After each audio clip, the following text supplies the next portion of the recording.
오늘 저녁도 함께 예배할 수 있음에 참으로 행복하게 생각합니다. 오늘 대면 예배에 나오신 모든 성도들, 또 영상으로 예배드리는 모든 성도들 가정 위에 하나님의 축복이 함께 하시길 주님의 이름으로 축복합니다. 서로 인사하시겠습니다. 인생 최고의 선택은 예수님 믿는 것입니다. 우리의 시민권은 하늘에 있습니다.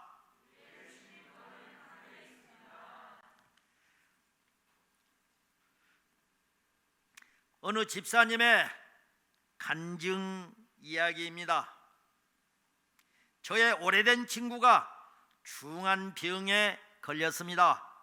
수술 후 투병 중인 친구를 생각할 때마다 그녀가 조각배를 타고 망망대해를 떠도는 것 같은 느낌을 받았습니다. 하지만 하나님께 의지하라는 말을 하기가 몹시 조심스러웠습니다. 고액 연봉의 전문직 종사자인 그 친구는 다른 종교를 믿고 있었으며 그쪽에서 열심히 활동하고 있었고, 교회 얘기만 꺼내면 강하게 거부감을 나타냈기 때문입니다. 어느 날 아침 왠지 마음에 쏠려서 용기를 내어서 친구에게 이에 그들이 근심 중에 여호와께서 부르짖음에 그들의 고통에서 건지시고 시편 107편 6절의 말씀을 문자로 보냈습니다. 그런데 웬일입니까? 곧바로 친구에게서 전화가 걸려왔습니다. 야, 나 지금 너무 고통스러운데 어떤 성경 말씀을 읽어야 되겠니라고 숨가쁘게 물었습니다. 할렐루야를 외치며 급히 친구에게 말라기 4장 2절의 성경 구절을 보냈습니다. 내 이름을 경외하는 너희에게는 공의로운 해가 떠올라서 치료하는 광선을 비추리니 너희가 나가서 외양간에서 나온 송아지같이 뛰리라. 아멘. 그날로부터 카톡과 전화로 친구를 일깨우기 시작했습니다. 며칠 후 친구는 너무나 고통스러운 가운데 정신이 빠져나간 듯한 느낌을 받았다고 말을 합니다. 그때 자신도 모르게 하나님 저를 살려주세요라고 큰 소리로 부르짖었다고 합니다. 다급한 상황에 이르니까 하나님을 찾게 되더라. 인간의 힘으로 어쩔 수 없으니까 하나님만 생각나더구나. 사실 곳곳에 기도 동력자들에게 알려서 이 친구를 위해서 강력한 중보 기도를 하고 있었던 터였습니다.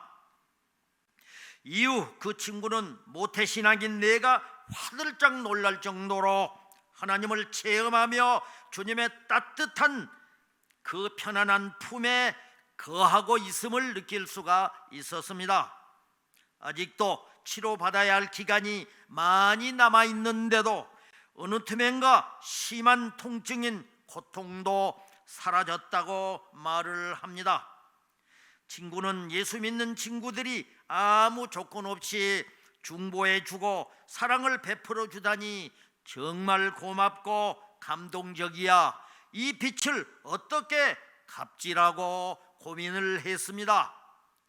너를 위해 기도하고 위로한 일은 하나님께서 대신 갚아 주실 거니까 너는 걱정하지 말고 너는 어서 나아서 너도 다른 사람을 위해서 똑같이 기도해 주면 되는 거야. 제 얘기에 친구는 고개를 끄덕이더니 나 완쾌돼서 퇴원하면 예수님을 모르고 죽는 사람이 없도록 열심히 전도하며 살 거야라고 하면서 큰 소리까지 쳤습니다. 다윗과 요나단의 우정을 늘 부러워했는데 이제는 뿌듯합니다. 친한 친구였지만 종교가 달라서 언제부턴가 얘기가 겉돌았는데 요즘 우리 수다의 주요 등장인물은 오직 예수님이랍니다. 할렐루야. 전도서 4장 9절 10절에서 말씀하십니다. 두 사람이 한 사람보다 나음은 그들이 수고함으로 좋은 상을 얻을 것임이라. 혹시 그들이 넘어지면 하나가 그 동물을 붙들어 일으키려니와 홀로 있어 넘어지고 붙들어 일으킬 자가 없는 자에게는 화가 있으리라. 아멘. 우리 인간은 죽음 앞에서 한없이 작아지는 연약한 존재입니다. 그것은 죽음이라는 것이 아직 가보지 못한 미지의 세계로 들어가는 것이기 때문일 것입니다. 그러나 천국에 대한 확신이 있는 사람은 죽음을 조금도 두려워하지 않습니다. 왜냐하면 그들에게는 죽음 저편에 아름다운 하나님 나라가 있다는 것을 믿기 때문입니다. 그리스도인들에게 죽음이라는 것은 지금까지 경험해보지 못한 더 위대하고 황홀한 새로운 모험의 여행을 떠나는 것입니다. 위대한 설교자인 레슬리 웨드헤드 목사님은 우리가 천국에 들어가는 것을 마치 아기의 탄생으로 비유해서 이야기를 하였습니다. 즉 엄마의 태중에 있는 작은 아기를 상상해 보라고 합니다.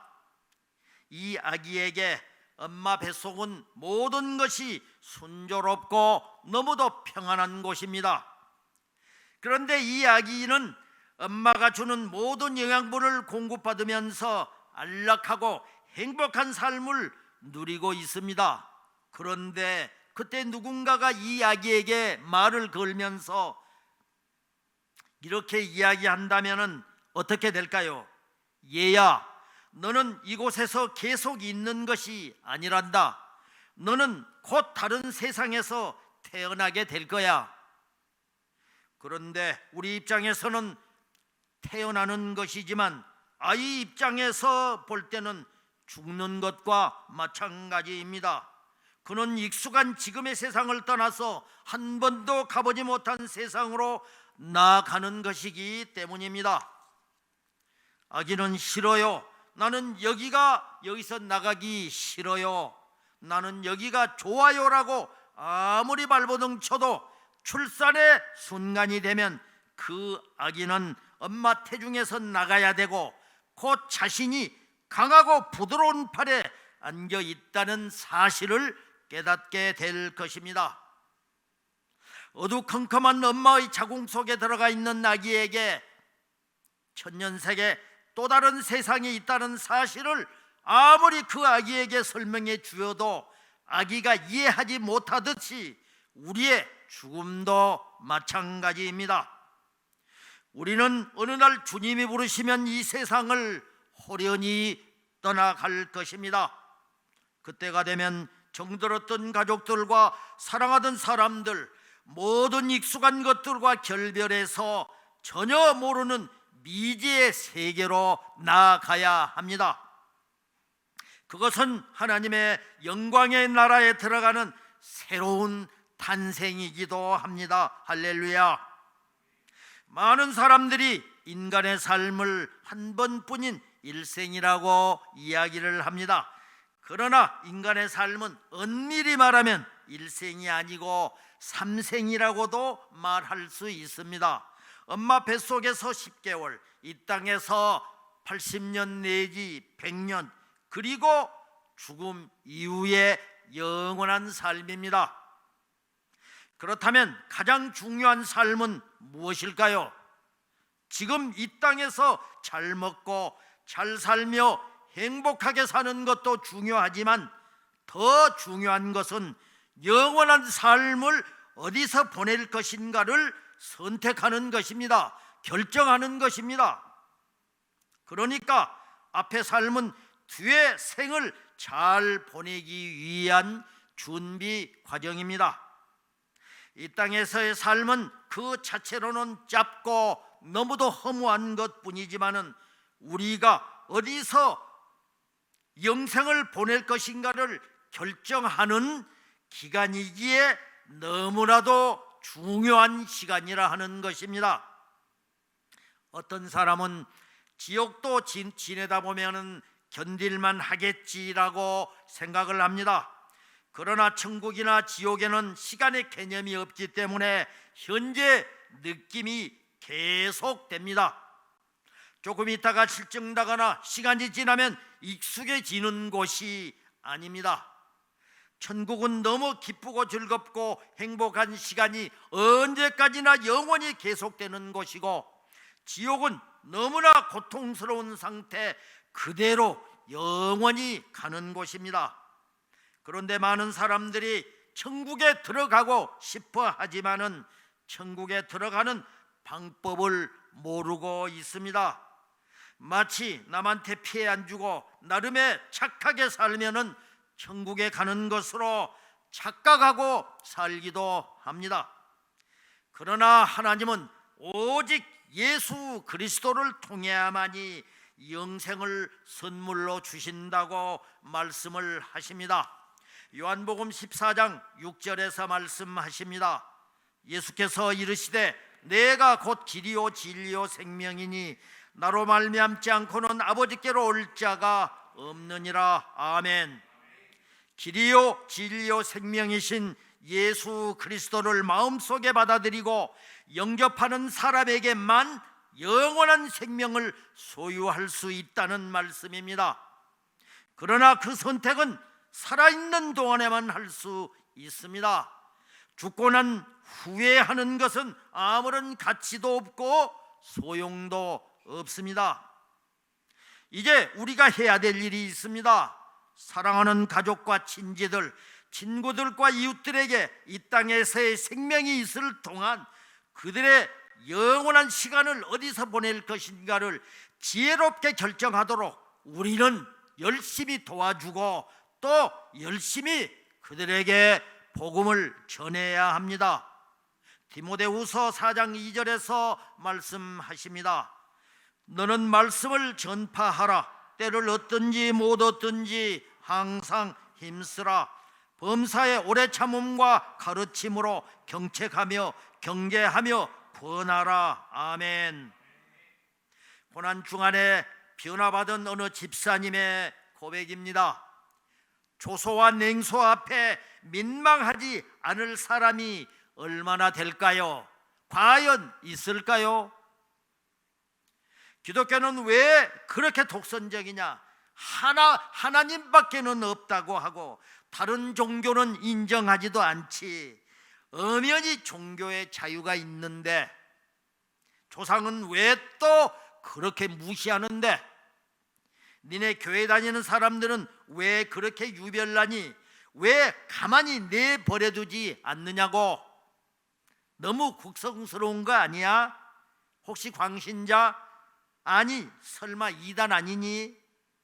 적당히 좀 해라, 살살 좀 하란 말이야 하고 이런 조롱하고 비난하고 공격하는 세대 속에서 우리는 살고 있습니다. 저는 참 점잖은 크리스찬이었습니다.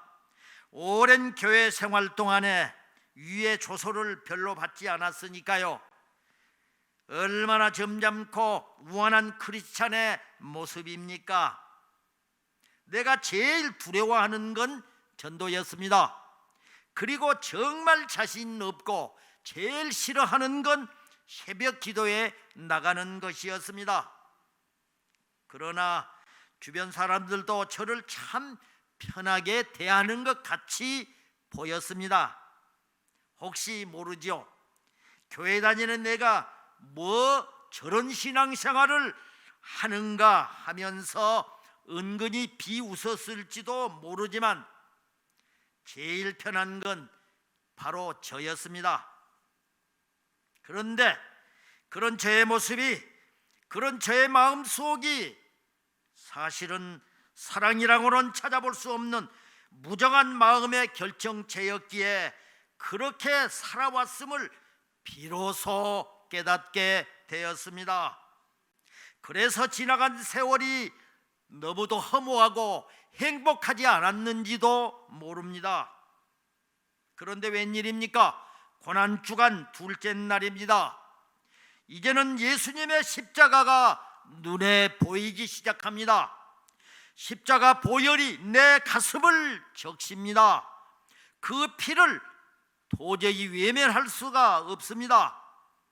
주님을 3번이나 부인하던 베드로를 바라보시던 주님의 그 눈빛이 십자가 아래에서 마치 저를 바라보시는 것만 같아 그 눈빛을 도저히 잊을 수가 없습니다.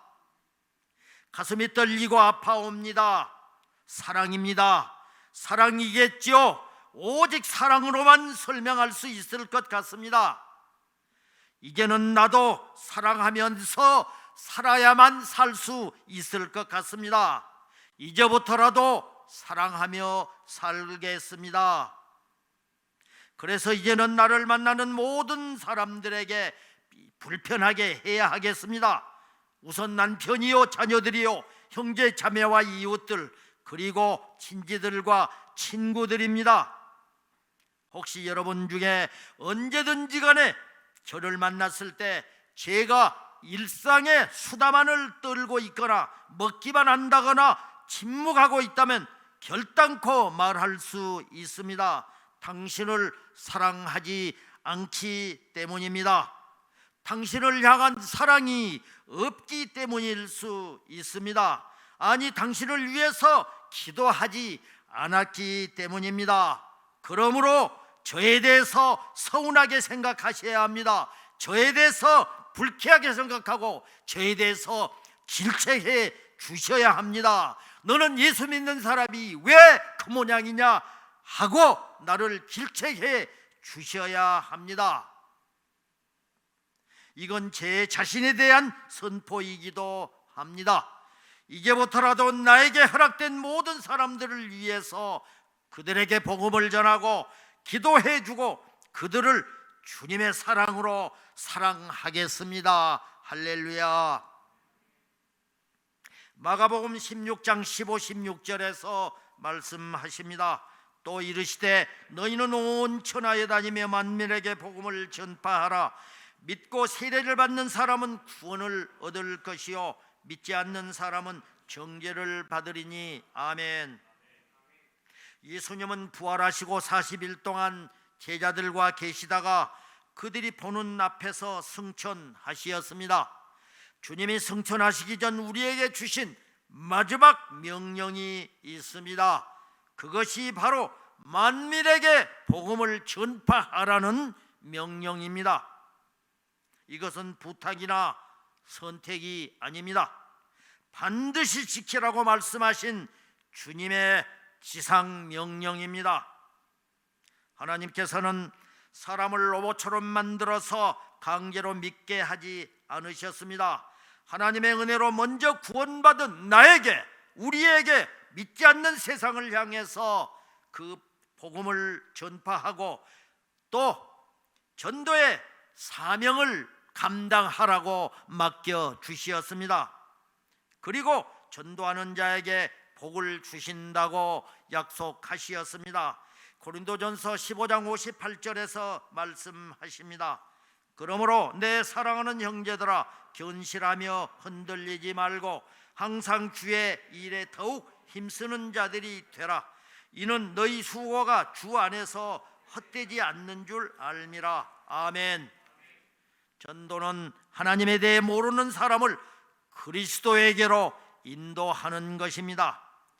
하나님을 떠난 삶은 방황하는 삶일 수밖에 없습니다. 궁핍한 삶이고 사망의 길에서 헤매는 삶입니다. 그러나 예수 그리스도에게로 인도할 때 생명을 얻고 죄악의 무거운 짐을 벗고 영원한 생명을 얻는 것입니다.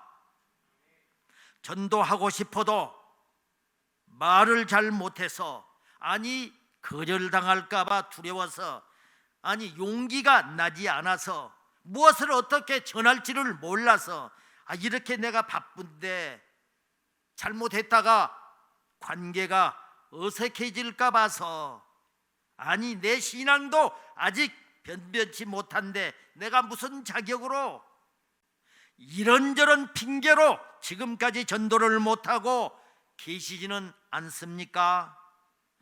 그럼에도 불구하고 우리는 복음을 전파해야 합니다. 과감하게 전할 때 성령님께서 모든 것을 도와주십니다. 내가 진정 사랑하는 가족, 친구와 이웃이 지옥의 불구덩이에 영원히 살게 하는 것은 그들을 사랑하지 않는 것입니다. 또 나에게 맡겨준 사명을 감당하지 않고 있는 직무유기요 방관자가 될 수 있습니다. 주님께서 나에게, 아니 오늘 우리에게 말씀하십니다. 로마서 10장 14절입니다.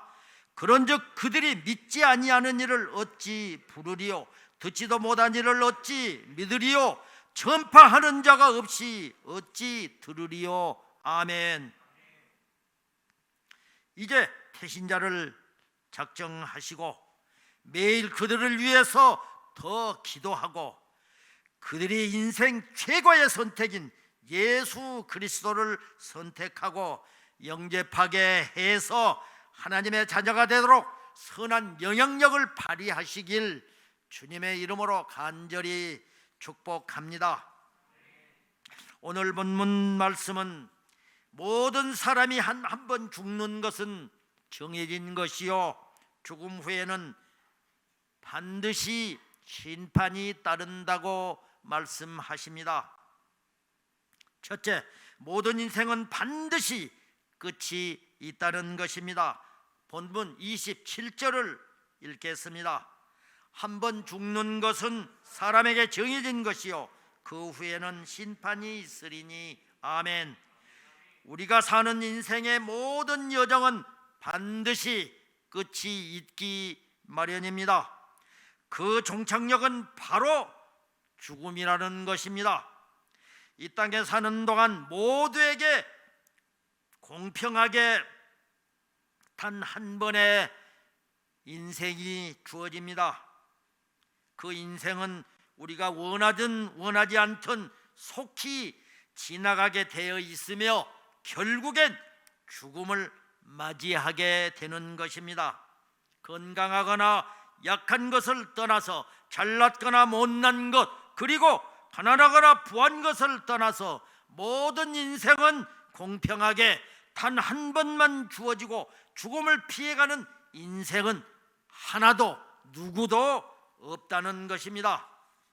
그런데 어떤 사람들은 마치 인생이 영원한 것인 양 이 땅에서의 삶에 연연하면서 그것만을 목적으로 삼고 살아가는 어리석은 인생들이 있습니다. 뿐만 아니라 자기만은 마치 그 죽음을 피할 수 있는 듯 착각하고 죽음을 피하기 위해서 온갖 어리석은 노력들을 행하기도 합니다. 아무리 가진 것이 많고 학식이 풍부하고 거대한 힘과 권력을 가지고 있다 할지라도 그 누구도 자신에게 찾아오는 죽음을 막을 사람은 아무도 없습니다. 왜냐하면 우리의 생명은 인간을 창조하신 창조주 하나님께로부터 왔으며 그 생명을 주관하시는 하나님께서 죽음을 정하셨기 때문입니다. 하나님께서 모세를 통해서 오늘 우리에게 말씀하십니다. 시편 90편 10절입니다.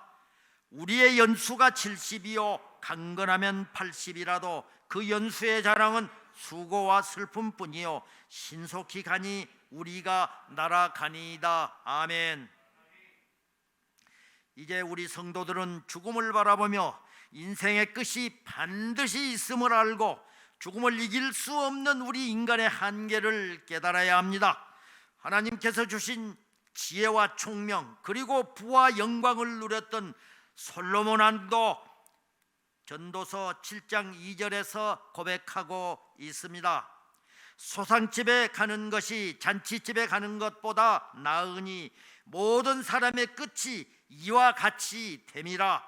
산자는 이것을 그의 마음에 둘지어다. 아멘. 할렐루야.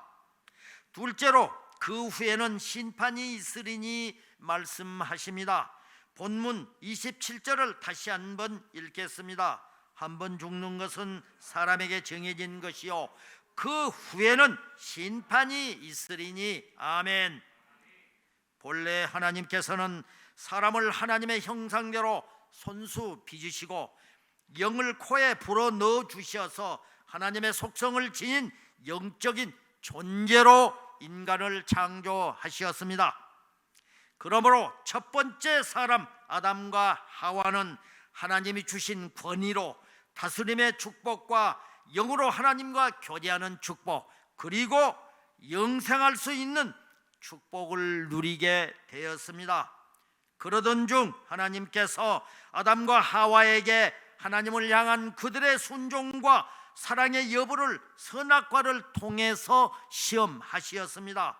창세기 2장 16, 17절을 함께 읽겠습니다. 여호와 하나님이 그 사람에게 명하여 이르되 동산 각종 나무의 열매는 내가 임의로 먹되 선악을 알게 하는 나무의 열매는 먹지 말라. 내가 먹는 날에는 반드시 죽으리라 하시니라. 아멘. 아담과 하와는 하나님의 명령을 거역할 수도 있었고 순종할 수도 있었던 자유가 있었습니다. 그런데 불행하게도 하나님의 말씀을 거역하고 선악과를 따먹은 불순종 때문에 죄가 이 세상에 들어왔고 그 죄를 통해 사망이 모든 사람에게, 오늘 우리에게 들어오게 된 것입니다. 로마서 5장 12절에서 말씀을 합니다. 제가 읽겠습니다. 그러므로 한 사람으로 말미암아 죄가 세상에 들어오고 죄로 말미암아 사망이 들어왔나니 이와 같이 모든 사람이 죄를 지었으므로 사망이 모든 사람에게 이르렀느니라. 아멘. 첫사람 아담이 하나님 말씀에 불순종하고 범죄함으로 죄악이 세상에 들어오게 되었으며 따라서 죽음이라는 형벌도 함께 주어졌습니다. 그러므로 인류의 모든 사람은 죄성을 갖고 죄인의 형상으로 태어나서 죄를 짓고 살다가 죄의 형벌로 죽게 된 것입니다. 또 로마서 6장 23절에서도 말씀합니다. 제가 읽겠습니다. 죄의 사망은 죄의 싹슨 사망이요 하나님의 은사는 그리스도 예수 우리 그리스도 안에 있는 영생이니라. 아멘. 죄의 싹슨 사망이요 라고 분명하게 말씀하고 있습니다. 그러므로 죽음이 오는 근본적인 원인은 물질이 아닙니다. 지식이나 건강의 문제가 절대 아닙니다. 첫사람 아담의 죄의 문제로 말미암아 죄의 결과인 것이며 죽음은 죄의 값으로 온 것임을 우리는 믿으시기 바랍니다. 셋째로 예수님께서 모든 죄를 담당하시려고 단번에 들이셨습니다. 오늘 본문 27절만 본다면 모두가 죄인이고 죽을 수밖에 없고 영원히 형벌받을 수밖에 없기에 아무런 미래도 소망도 없는 두려움에 떠는 인생과 슬퍼하는 인생일 수밖에는 없을 것입니다. 하지만 그 다음 절에서 소망과 희망과 미래를 볼 수 있습니다. 본문 28절을 함께 읽겠습니다. 이와 같이 그리스도도 많은 사람의 죄를 담당하시려고 단번에 들이신 바 되셨고 구원에 이르게 하기 위하여 죄와 상관없이 자기를 바라는 자들에게 두 번째 나타나시리라. 아멘. 그리스도께서 자신의 몸을 단번에 들여서 많은 사람의 죄를 사해 주셨습니다. 그리고 예수님께서 다시 오신다고 말씀하시고 그 오실 그때는 죄를 없애기 위해서가 아니라 주님을 기다리는 우리들에게 구원을 주시기 위해서 다시 재림하신다는 말씀입니다. 예수님을 주와 그리스도로 믿고 죄를 고백하고 용서를 구하면 우리 죄를 다 사해 주시고 비록 죄인이지만 의인으로 선포하신다는 말씀입니다. 또 여전히 죄를 짓고 살아가지만은 의인으로 간주해 주신다는 말씀입니다. 그렇습니다. 인간을 사랑하시는 하나님께서 우리의 죄의 문제를 완전히 해결해 주시고 우리를 의인의 반열에 서게 하시었습니다. 그리고 우리로 하여금 영원한 멸망 대신 영원한 생명을 얻게 하시었습니다. 할렐루야. 그런데 우리가 받을 만한 자격이 있어서 구원을 받은 것이 절대로 아님을 우리는 생각해야 합니다. 우리는 하나님 앞에 본래 죄인이었고 원수였던 자들이었습니다. 오직 하나님께서 하나뿐인 독생자를 주시기까지 우리를 사랑하셨기 때문입니다. 또한 우리를 창세전에 택하신 그 은혜 때문입니다. 반면에 세상 사람들은 지금도 죽음을 바라보면서 그 죽음 앞에 떨면서 그것이 모든 것이 끝이라고 생각하면서 극도의 죄책감과 두려움과 슬픔에 빠져 살고 있습니다. 그러나 예수 믿는 우리 성도들은 죽음 앞에서도 저 너머에 그 너머에 영원하고 복된 삶을 소망하면서 구원의 하나님으로 인해서 오히려 기뻐하고 즐거워하며 찬양할 수 있습니다. 할렐루야. 빌립보서 3장 20절에서 말씀을 하십니다. 그러나 우리의 시민권은 하늘에 있는지라 거기로부터 구원하는 자 곧 주 예수 그리스도를 기다리노니 그는 만물을 자기에게 복종하게 하실 수 있는 자의 역사로 우리의 낮은 몸을 자기 영광의 몸의 형체와 같이 변하게 하시리라. 아멘. 우리의 시민권은 오직 하늘에 있음을 믿으시기 바랍니다. 주님께서 다시 오실 때에 우리의 죽을 몸을 변화시켜서 그분의 영광스러운 몸과 같이 바꾸어 주실 것이기 때문입니다. 뿐만 아니라 우리가 이 땅에서 주님 때문에 지금까지 흘린 눈물을 우리의 그 눈물을 닦아 주실 것입니다. 더 이상 슬픔도 아픔도 죽음도 없는 천국에서 영광과 복된 삶을 누리게 될 것입니다. 할렐루야.